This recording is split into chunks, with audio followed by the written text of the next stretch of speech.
बलांगीर जिला एवं राज्य तथा देशर सबुठु उत्तप्त सहर भाव जनाथिबा बेले राजनीति पारद एठी सबुठु उपरे अछि। राज्यस्तरीय पंचायती राज दिवस पालन उपलक्षे मुख्यमंत्री मोहन माझी बलांगीर आसिथिबा बेले एठी राजनीति उष्मता मध्य बेस देखिबाकू मिलिथिला।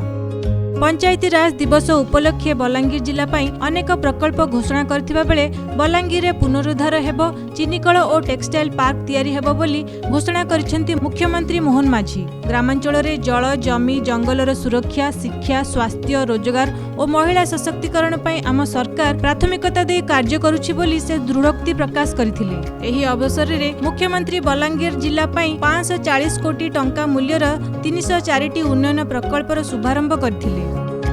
329 कोटी टंकार 268 टी प्रकल्पर लोकार्पण और 252 कोटी टंकार 38 टी प्रकल्पर शिलान्यास मध्य करिसेंती। एथिरे भीमभोई मेडिकल कॉलेज रे एक नूतन नर्सिंग कॉलेज पाई मध्य शिलान्यास रहिछि। एही कार्यक्रम रे कंटाबांजी विधायक श्री लक्ष्मण बाग, तितलागढ़ विधायक श्री नवीन जैन, बलांगीर जिला परिषद अध्यक्ष देवकी साहू प्रमुख उपस्थित थिले।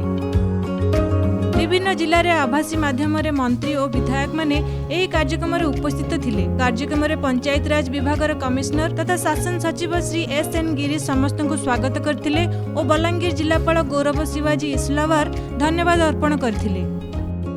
आज जातीय स्तर पंचायत राज दिवस आज आमर यही बलांगीर जिले में राज्य सरकार पालन करिसेंती। एही अवसर में समस्त पंचायत स्तरीय जनप्रतिनिधि मानक आपण जरिया शुभेच्छा और अभिनंदन जनाऊँ। पंचायत राज दिवस अवसर में आज राज्य सरकार 580 कोटी टंकार अधिक प्रकल्पर शिलान्यास श्रीगणेश करछंती। 304 प्रकल्प अच्छी एवं से प्रकल्प गुड़िक विशेष करके प्रत्येक ग्रामांचल किभली भाव में विकास पहुँची पार, सेवा सेवान को मिल पार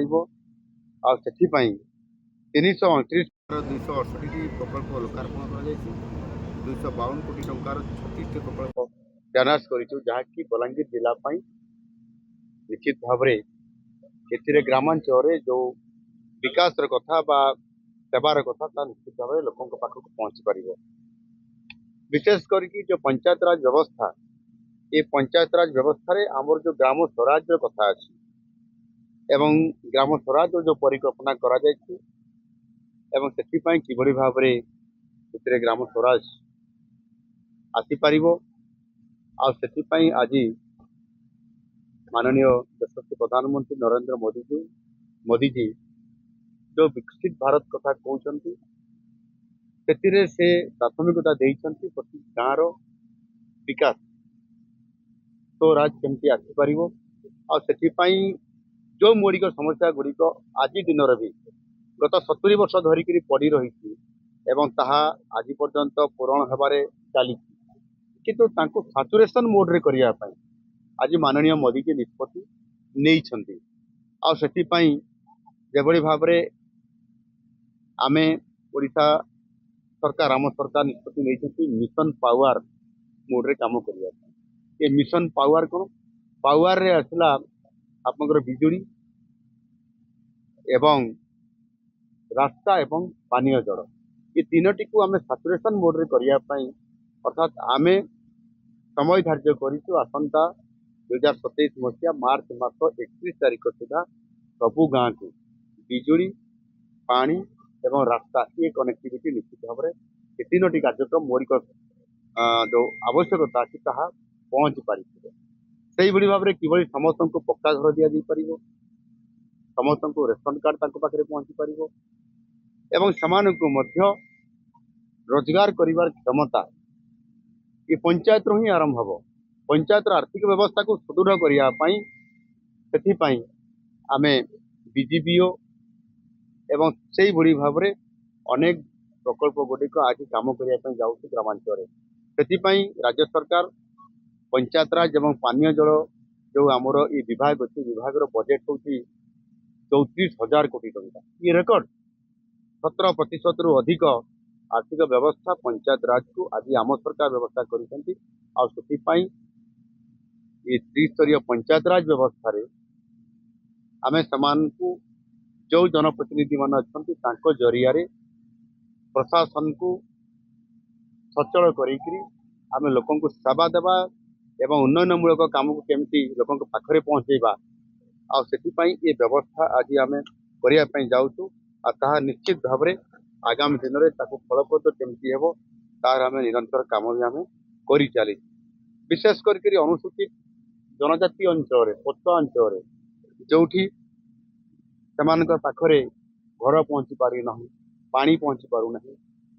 अंगनवाड़ी टी भी अनेक समय अपहंच अवस्था रही जाऊँचे से जगार पीएम जन्मन योजना आम से स्वतंत्र भाव तापाई घर एवं बेसिक समस्या गुड़िक अच्छी